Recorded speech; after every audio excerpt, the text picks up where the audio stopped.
Hello दोस्तों, आज के इस वीडियो में हम उन 27 सीखों 27 टीचिंग्स को जिन्हें कह लो 27 लर्निंग की बात करेंगे जो हमें रामायण से सीखने को मिलती हैं। हम बिना किसी समय को बर्बाद किए उनको पूरी तरह से आपको आसान भाषा में समझाने की कोशिश करेंगे।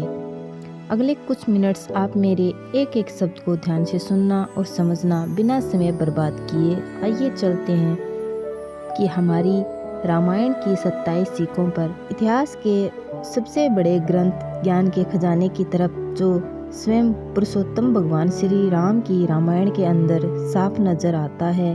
और 27 सीखों को बातों को कोई भी इंसान अपनी आसानी से समझकर और आसानी से फॉलो करके जीवन में वो सब कर सकता है जो वो प्राप्त करना चाहता है।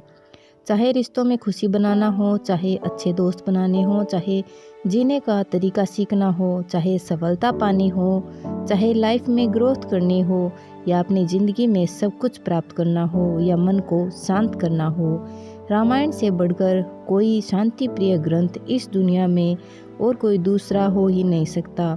इसको हर परिवार में हर सदस्य के द्वारा हमेशा बढ़ा जाना चाहिए और इससे मिलने वाली इन सीखों को हमेशा फॉलो करना चाहिए। सीख नंबर 1 है, एक हमेशा सत्य की जीत होती है। चाहे झूठ कितना भी बड़ा हो, चाहे सत्य कितना भी कमज़ोर लग रहा हो, लेकिन आखिर में जाते जाते सत्य अपनी ताकत दिखा देता है और झूठ बहुत फीका पड़ जाता है, सबके सामने आ जाता है। और पूरे रामायण में केवल एक सीख निकलने को अगर आपको बोला जाए तो इस लाइन को याद रखना कि इसका पूरा अर्थ निकलता है कि अच्छाई की बुराई पर हमेशा जीत होती है। रावण बहुत बड़ा योद्धा था, उसके पास बहुत सारी ताकत थी, भगवान शिव के वरदान प्राप्त था अमर रहने का। उसके हारने की केवल और केवल एक ही वजह थी कि वो बुराई के साथ था, अच्छाई के साथ नहीं था, वो सत्य के साथ नहीं था। इसलिए रावण इतना ताकतवर होकर भी श्री राम के द्वारा मारा गया। सीख नंबर 2 है, हमेशा विनम्र बने रहो। जब भगवान श्री राम ने हनुमान जी को भेजा कि जाओ एक बार देख के आओ कि लंका कैसी है और सीता को कहाँ रखा है, तो हनुमान जी अपने योग माया से और अपनी ताकत से माता सीता के पास पहुँच गए। उनमें बहुत ताकत थी, पूरा पहाड़ उठा के ले आए जब लक्ष्मण जी को बचाने के लिए, तो सीता माता को आराम से कंधे पर बिठाकर ले आते, लेकिन वे विनम्र बने रहे। उनका फंडा क्लियर था कि जैसा श्री राम ने कहा है मैं केवल वैसा ही करूँगा। वो चाहते तो उनके लिए क्या मुश्किल था अपनी शक्ति का प्रदर्शन करना, लेकिन वे विनम्र बने रहे। हनुमान जी के ये गुण हमें बहुत कुछ सिखाते हैं। थोड़े से पैसे क्या कमा लिए कि हमारे अंदर ईगो आ जाता है, घमंड आ जाता है, हम दिखाने में चले जाते हैं। होना क्या चाहिए कि हनुमान जी की तरह विनम्र होना चाहिए। सीख नंबर 3 है, your duties are greater than your personal interest.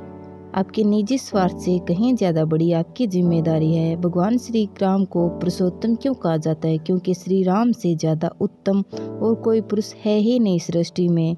जब वो खुद इतने उत्तम हैं तो फिर उन्होंने रामायण के अंत में माता सीता को क्यों छोड़ा और सीता माता को अकेले जंगल में निवास करने के लिए क्यों चली गई?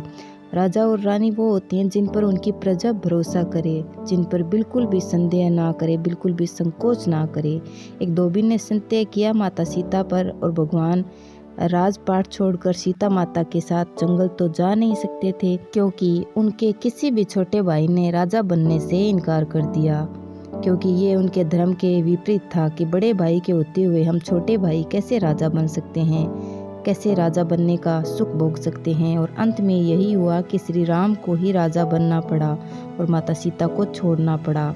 इस पूरे इंसिडेंट से क्या सीखने को मिलता है कि आपका निजी जीवन, आपकी पर्सनल लाइफ आपकी जिम्मेदारियों से, आपकी रिस्पॉन्सिबिलिटीज से ऊपर नहीं हो सकती। नंबर 5 पर हमें रामायण से सीखने को मिलता है कि सबकी इज्जत करना सीखिए। जब सबरी माता ने श्री राम को देखा तो वे इतने आनंद में डूब गई कि जब बेर खिलाने को ले आई तो ये श्योर करने के लिए कि निश्चित ही बेर मीठे होने चाहिए तभी मैं श्री राम को खिलाऊंगी।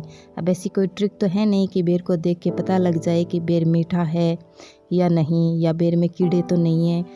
उन्होंने इसलिए वो हर एक बेर को पहले खुद चखती थी और फिर श्री राम को खिलाती थी।